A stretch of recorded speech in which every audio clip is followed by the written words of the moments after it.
ഹരേ കൃഷ്ണ, രാധേ രാധേ. സുദാമാവിന് ദാരിദ്ര്യം നൽകാനുള്ള യഥാർത്ഥ കാരണം എന്തായിരുന്നു?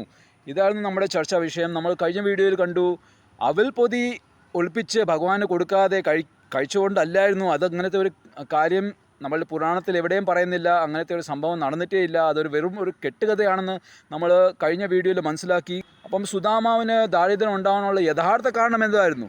അതായത് ഭഗവാൻ ശ്രീകൃഷ്ണൻ ഈ മൊത്തം പ്രപഞ്ചത്തിൻ്റെ സൃഷ്ടാവാണ്, സർവജ്ഞനാണ്. ആ ഭഗവാന്റെ ഇച്ഛയില്ലാതെ ഒരു പുൽക്കൊടി പോലും അനങ്ങത്തില്ല. ഭഗവാൻ ലക്ഷ്മിപതിയാണ്, എല്ലാം ഐശ്വര്യങ്ങളുടെ നാഥനാണ്. ഇതൊക്കെ നമ്മൾ ശാസ്ത്രം വഴി മനസ്സിലാക്കുന്നു. ഭഗവാന്റെ പരിശുദ്ധ ഭക്തി ചെയ്യുന്ന ഒരു സ്ഥലത്ത് ഒരിക്കലും ഒരു കുറവും ഉണ്ടാവില്ല.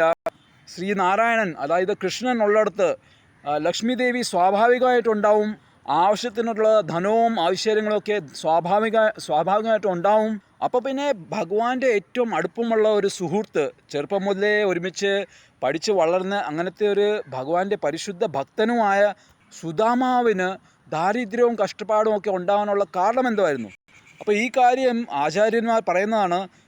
രുക്മിണി ദേവി സ്വയം ഭഗവാൻ ശ്രീകൃഷ്ണനോട് ചോദിക്കുന്നുണ്ട്. എന്നിട്ട് ഭഗവാൻ ഒരു പുഞ്ചിരിയോടെ ഈ ഉത്തരം നൽകുന്നു. ദേവിജി, ഈ സുദാമാവെന്ന് പറഞ്ഞാൽ ഒരു സാധാരണ ഭക്തനല്ല, എൻ്റെ വിശിഷ്ടമായ ഒരു ഭക്തനാണ്. അന്യാഭിലാഷിത ശൂന്യത്തോടെ ഭക്തിയുദ്ധ സേവനം നൽകുന്നതിൻ്റെ ഒരു മാതൃകയാണ് ഈ സുദാമാവ്. അതായത് ഭഗവാന്റെ യഥാർത്ഥ പരിശുദ്ധ ഭക്തി എന്ന് പറഞ്ഞാൽ ഒരു അഭിലാഷയമില്ലാത്ത, ഒരു ഭൗതിക ആഗ്രഹമില്ലാത്ത ഒരു ഭക്തിയായിരിക്കണം.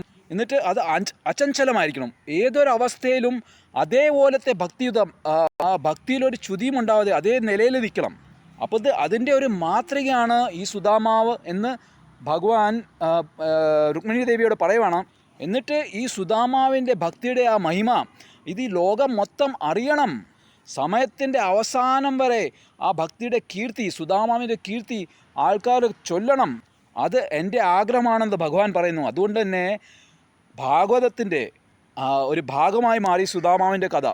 സമയത്തിൻ്റെ അവസാനം വരെ സുദാമാവിൻ്റെ ആ ഭക്തിയുടെ, സുദാമാവിൻ്റെ കീർത്തി ആൾക്കാർ സംസാരിക്കും. അപ്പോൾ ഇതുവഴി നമുക്ക് മനസ്സിലാക്കാം, ഭഗവാന്റെ ഭക്തന്മാർക്ക് കഷ്ടപ്പാടുണ്ടാകാനുള്ള ഒരു കാരണം ഗ്ലോറിഫിക്കേഷനാണ്. അതായത് ആ ഉയർന്ന ഭക്തനെ പ്രശസ്തനാക്കാൻ വേണ്ടി ഭഗവാൻ ചിലപ്പം താൽക്കാലികമായിട്ട് കഷ്ടപ്പാട് കൊടുത്തേക്കാം. എന്നിട്ട് നമ്മൾ മനസ്സിലാക്കുന്നു, ഭഗവാന്റെ ഭക്തന്മാർക്ക് കഷ്ടപ്പാടുണ്ടാകാനുള്ള രണ്ടാമത്തെ കാരണമാണ് പ്യൂരിഫിക്കേഷൻ.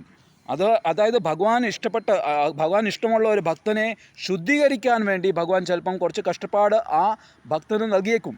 ആ ഭക്തൻ്റെ കർമ്മഫലങ്ങൾ മൊത്തമായിട്ട് ഇല്ലാതാക്കത്തില്ല ഭഗവാൻ. ചെറുതായിട്ട് ചില കാര്യങ്ങൾ അവിടെ അങ്ങനെ വയ്ക്കും. എന്നിട്ട് ആവശ്യമുള്ളപ്പോൾ അത് നൽകുകയും ചെയ്യും. ആ ഭക്തൻ്റെ ഹൃദയത്തിൽ ഇപ്പോഴും ഭൗതിക ആഗ്രഹങ്ങളുണ്ടെങ്കിൽ, കാമക്രോധാദികൾ, അതിൻ്റെ ചെറിയ അംശങ്ങളുണ്ടെങ്കിൽ അത് തിരുത്താൻ വേണ്ടി, അത് ഇല്ലാതാക്കാൻ വേണ്ടി ഭഗവാൻ ചിലപ്പം ഈ കഷ്ടപ്പാട് ചിലപ്പം കൊടുത്തേക്കും. അപ്പോൾ ചെറിയൊരു ദുഃഖമോ കഷ്ടപ്പാടോ ഒക്കെ ഒരു ഭക്തൻ്റെ ജീവിതത്തിൽ വരുമ്പോൾ സ്വാഭാവികമായിട്ടും ആ ഭക്തൻ ചിന്തിക്കും, ഈ ദുഃഖം വരാൻ കാരണം എന്താണ്? ഭഗവാൻ എനിക്ക് ഈ ദുഃഖം തരാനുള്ള, അത് നൽകാനുള്ള കാരണം എന്താണ്? ഇത് എൻ്റെ ദോഷം എന്തെങ്കിലും മാറ്റാൻ വേണ്ടിയായിരിക്കും തീർച്ചയായിട്ടും. എന്നിട്ട് സ്വന്തം പരിശോധിച്ചിട്ട് ആ ദോഷം അല്ലെങ്കിൽ ആ തെറ്റ്, ആ ഒരു ദുശ്ശീലം ഇല്ലാതാക്കുക ചെയ്യുന്നത്. അങ്ങനെ ക്രമേണ ആ ഭക്തൻ ശുദ്ധമാവുക ചെയ്യുന്നത്. ഇനിയും വന്നിട്ട് കഷ്ടപ്പാട് തന്നെ രണ്ട് ടൈപ്പിലുണ്ട്. താങ്ങാൻ പറ്റാത്ത കഷ്ടപ്പാടും പിന്നെ ചെറുതായിട്ട് താങ്ങാൻ പറ്റുന്ന കഷ്ടപ്പാട്.